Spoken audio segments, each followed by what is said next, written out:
Magandang araw mga ka-survey. This is Engineer Jan, and I'm here with one of the most distinguished geodetic engineers in the Philippines. Isa siyang PRC awardee at former national president. So, let us welcome Engineer Cecilio Reyes. So, hello, Engineer JP. Good morning. Good morning. Good morning, everyone. Engineer, you're from Cecilio Surveying Services, located sa Plaridel, Bulacan. Okay po. So, congrats, Engineer, sa bago niyong RTK. Yeah, I'll be very proud and be very happy to use this latest RTK. Okay, very good to know, Engineer. So, Engineer, maupo muna tayo, Engineer. Okay, so to start off, Engineer, you have been one of our most valued clients since way back. So, for almost 2 decades, may I know the reason kung bakit nyo patuloy na tinatangkilik yung mga products and services ng SurveyTech? I had been a client of SurveyTech since 1998. Ang opisina ni Gary noon ay isang kwarto lang dyan sa baba, same place. And what I like most sa SurveyTech is you are considered as a family, a client, a family, and a friend dito sa SurveyTech. And what I like most is yung pagiging trustworthy ng SurveyTech at pagkakaroon ng exceptional sales service, after-sales service. Yun, wala kang problema sa SurveyTech, kahit ano ang maging problema mo, tutulungan ka nila. Kahit ang total station mo ay hindi stack, tutulungan ka pa nila kung ano ang magiging problema mo. Ganon ka-friendly ang SurveyTech at kaabait ang mga empleyado ng SurveyTech. Tama, Engineer. Maraming salamat po sa feedback po na yun. And yun nga po, lahat po ng clients namin and also new clients, nitreat namin as members of our family. Tama, Engineer. So, next question tayo, Engineer.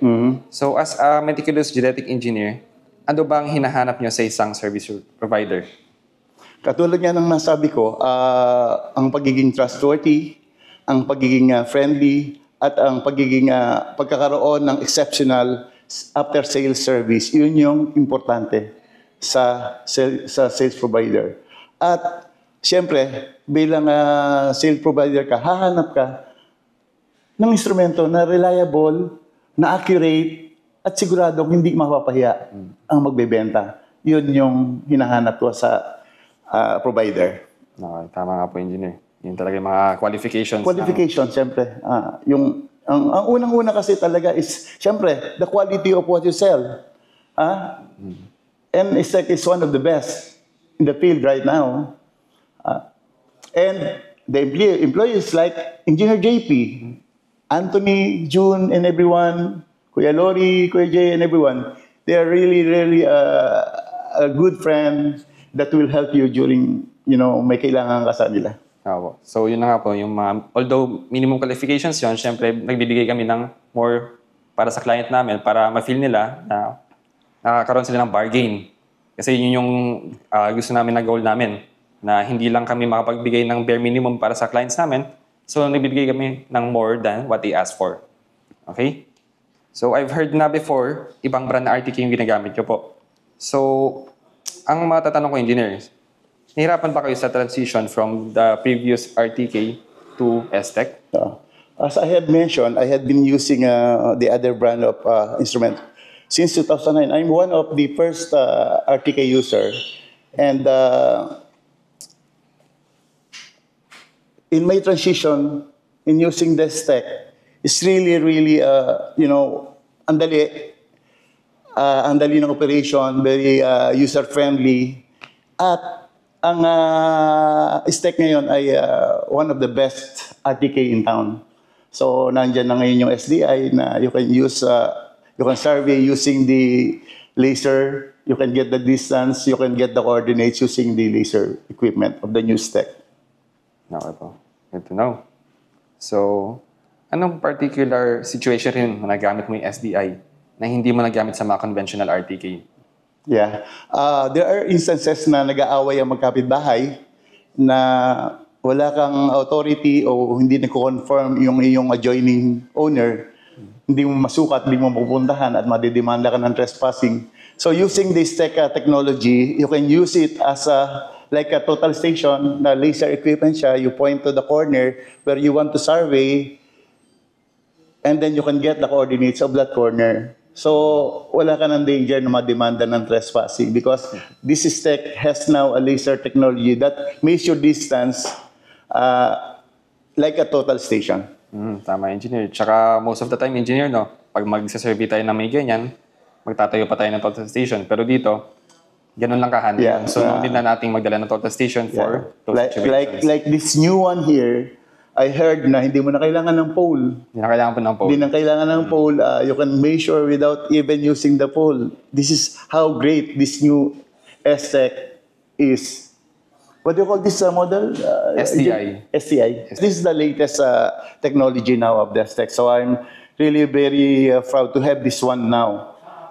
Kaya kayo, as an engineer, ako 66 years old na. But I am always updated to the new technology. You know, my office is using drone.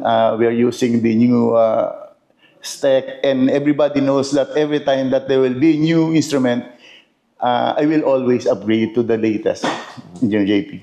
Tama, engineer. So, dapat nakasunod tayo sa latest technology. And maganda nga po kay engineer, alam niya pa kung ano yung mga quality na products tulad ng SDI RTK. Okay po. So, as a geodetic engineer, na yun nga po, PRC awardee po kayo, di ba? The former national president. Opo. So, ano po yung mabibigay niyo advice sa mga student or mga young geodetic engineers such as myself sa field ng surveying? Sabi ng tatay ko nung araw, anak, kung ano ang sinabi mo, ay gawin mo. So what you said, like you promised to your client na tatapusin mo yung trabaho mo and you will do it, you'll finish it. Dapat yun ang gagawin mo. Yun ang advice ko sa mga para sumikat kayo. Pag nangako kayo, gawin nyo. At pagdating naman sa technology, kailangan alam nyo kung anong bibili nyo. Huwag kayong maniniwala sa sabi ng sales. Ang gawin nyo, magtanong-tanong kayo sa mga mas nakakatanda sa inyo na mga geodetic engineers. Ano ang best na instrument? Ano ang hanapin nyo na instrument? Sa akin, para sa akin, ang best ay yung provider na mayroong exceptional after sales. Na kahit anong problema mo, pwede mong tawagin. At magtanong kayo kung anong instrumento, anong RTK ngayon ang latest technology na walang reklamo. So, yun ang advice ko sa mga batang geodetic engineer. Magtanong kayo sa mga nauna. Katulad ng mga kaibigan ko. Pag tinanong ko ngayon kung ano, they have, like I used to have, na mga RTK. But they now upgraded to a stack. Ang iba ngayon, merong 4, 5, 6 na stack na. At they continuously buying additional stack. Kasi ito yung, sa ngayon palagay ko, ang isa sa best na RTK in town. Yes po. So, yun po, of course, ang advice ni engineer is maging wise tayo sa pag-purchase natin ng equipments natin. So, kung magpa-purchase kayo ng S-Tech, maganda yung kinabukasan nyo. So, yun. Why Survey Tech? Yun na nga. Unang-una, pag nandito ka sa Survey Tech, you feel at home. Agad-agad, sasalubungin ka ng mga nakangiting empleyado. You feel at home. And lahat ng problema mo, may solusyon. Pag bumili ka ng stack, nagkaroon ka ng problema, papalitan nila ng bago. Or, habang nire-repair yung instrumento mo, papalitan nila para may magamit ka. Pag meron kang total station, kahit ibang brand, pwede mong paservisan sa kanila. They will help you. Yung mga registration, they will also help you. So, wala kang magiging problema. That's why I choose Tech. I choose Tech and I choose Survey Tech. Because since 1998, kaibigan ko na si Gary. That's why. Okay. So, you heard it here first from the veteran geodetic engineer. So, one of the most distinguished nga po, sasabi natin. So, maraming salamat, engineer, sa iyong mga feedback, sa iyong time po. Thank you, JP. Thank you, engineer. Thank you. So, there you have it. For more information, you can visit us at our office o pwede kayong bumisita sa aming Facebook page or sa aming website.